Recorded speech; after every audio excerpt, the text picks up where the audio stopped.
Alright, kind of a quick Amazing Wastieist video, because his video really wasn't worth the trouble. 16 minutes or 18, I don't know what the hell it was. This little fight between him and the Coughlin guy, 666 guy. It was kind of funny. He called the night vision guy night vision fat ass a few times. It's just so funny. But then he basically also said that it's all about the sub whoring. He's a sub whore. Coughlin's, everybody's a sub whore. Blah blah blah. None of this shit means anything, right? It's all performance art, and that's really how he sees it. None of us are real people. You see, it's just all a game they're playing. But anyway, so he even read some like almost poetry stuff about the art of listening and how we all have to like listen better, or we have to not listen, or well, whatever. It was like that poetic philosophy crap. I mean, creepy. But anyway, it was just I don't even know what to say. I mean, so there's this fight about absolutely almost nothing. It's hard to comment on it. It's like all the horses are, like the starting gate opens and the horses are now walking and roaming around a little bit, and they're kind of going in circles, and one of the horses just took a dump, and that one over there is chewing on the gate, and that one over there is just wondering what looks at it, has a look of curiosity on his face. I mean, it's just nothing to comment on. It's just this is like the lamest drama ever.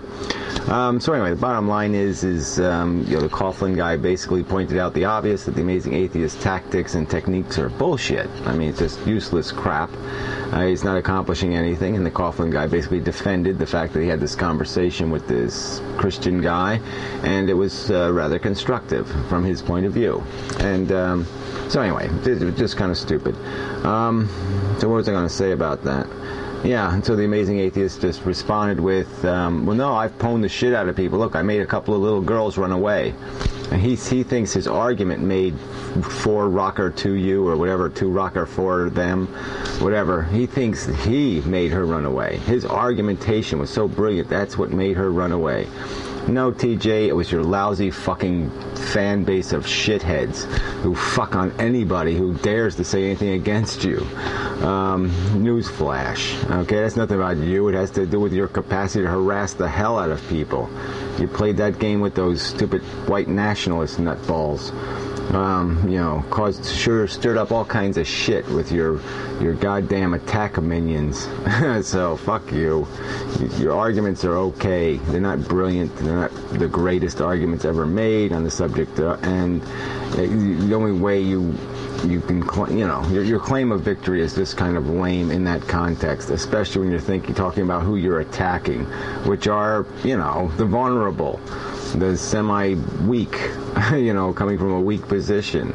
Girls, in other words, I mean, not to offend girls, there's probably plenty of women who can defend themselves against your bullshit. But it is a little bit consuming, when the attack hordes show up.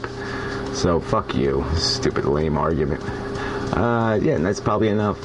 Okay, short video. Listen, there's nothing to comment on it.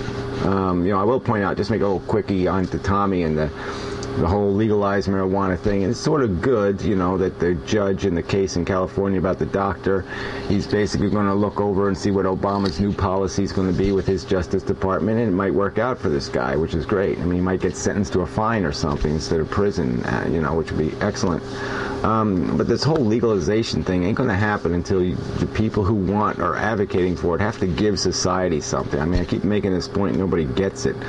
But it's a political battle, all right? And to get in the door, you have to give away something. It's like first encounters. It's like when a first date, you buy a bunch of chocolate and roses, and you do whatever the fuck you can to get in the fucking door.